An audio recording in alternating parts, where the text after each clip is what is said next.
মহকুমা গঠনের বর্ষপূর্তি উদযাপন। ধূপগুড়ি মহকুমা গঠনের প্রথম বর্ষপূর্তি উদযাপন করা হলো। রবিবার সন্ধ্যায় ধূপগুড়ি মহকুমা নাগরিক মঞ্চের পক্ষ থেকে দিনটি পালন করা হয়।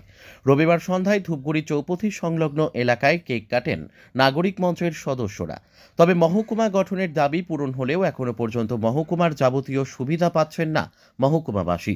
তবে এই জন্য সরকার ও প্রশাসনকে সময় দিতে চান নাগরিক মঞ্চের সদস্যরা। যদি দীর্ঘ সময় ধরে মহকুমার যাবতীয় সুযোগ সুবিধা মহকুমাবাসী না পায়, তবে ফের আন্দোলন হবে বলেও নাগরিক মঞ্চের সদস্যরা জানান। উল্লেখ্য, দীর্ঘ কয়েক বছর ধরে বানারহাট ও ধূপগুড়ি ব্লককে নিয়ে ধূপগুড়িকে মহকুমা গঠনের দাবি জানিয়ে আসছিল ধূপগুড়ি মহকুমা নাগরিক মঞ্চ। বানারহাট থেকে ধূপগুড়ি পর্যন্ত বাইক র্যালি, বিভিন্ন জায়গায় অবস্থান বিক্ষোভ, এমনকি দ্রুত মহকুমার নোটিফিকেশন জারির দাবিতে অনশনেও বসেছিলেন নাগরিক মঞ্চের সদস্যরা। এরপর গত 19 জানুয়ারি 2024 সালে ধূপগুড়িকে মহকুমা গঠনের নোটিফিকেশন জারি করা হয়। ব্যুরো রিপোর্ট, আমাদের টিভি।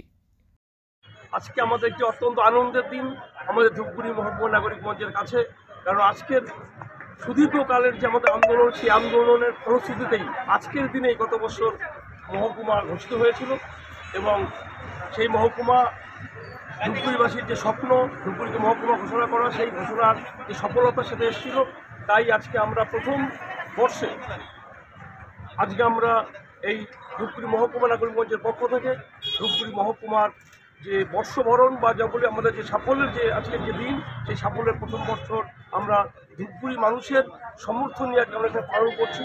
এবং এই বিষয়ে আমাদের কাছে কিছু আলোকপাত করবেন আমাদের মহকুমা নাগরিক মঞ্চের সম্পাদক অনিরুদ্ধ দাশগুপ্ত।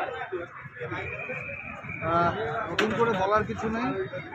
আমাদের দীর্ঘ প্রায় 10-11 বছরের যে আন্দোলন, সেই আন্দোলনে চামুরচি থেকে ধূপগুড়ি পর্যন্ত এই বিস্তীর্ণ এলাকার মানুষের সমর্থনে আমাদের সেই আন্দোলন, তার সাফল্য এসেছিল গত বছর ঠিক আজকের দিন থেকে। আমরা সেই জন্য আমাদের আন্দোলনের সাফল্যের 1 বছর পূর্তি উৎসব পালন করছি। আমরা কেক কাটবো, মোম জ্বালাবো, আমাদের কেক কাটবেন আমাদের সবার প্রিয় শিক্ষক এবং আমাদের এই সংগঠনের একেবারে শুরুর দিন থেকে যিনি সভাপতি, আমাদের শিক্ষক, শ্রদ্ধেয় শিক্ষক শ্রী পূজন চক্রবর্তী মহাশয়, তিনি আজকে আমাদের এই কেক কাটবেন। এই হলো আমাদের অনুষ্ঠান।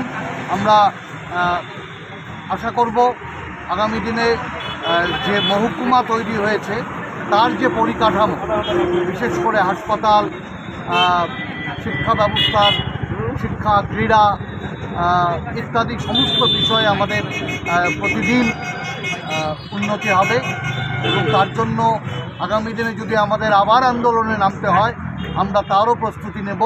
কিন্তু আজকে আন্দোলনের কথা নয়, আজকে আনন্দের কথা, সাফল্যের কথাই বলা।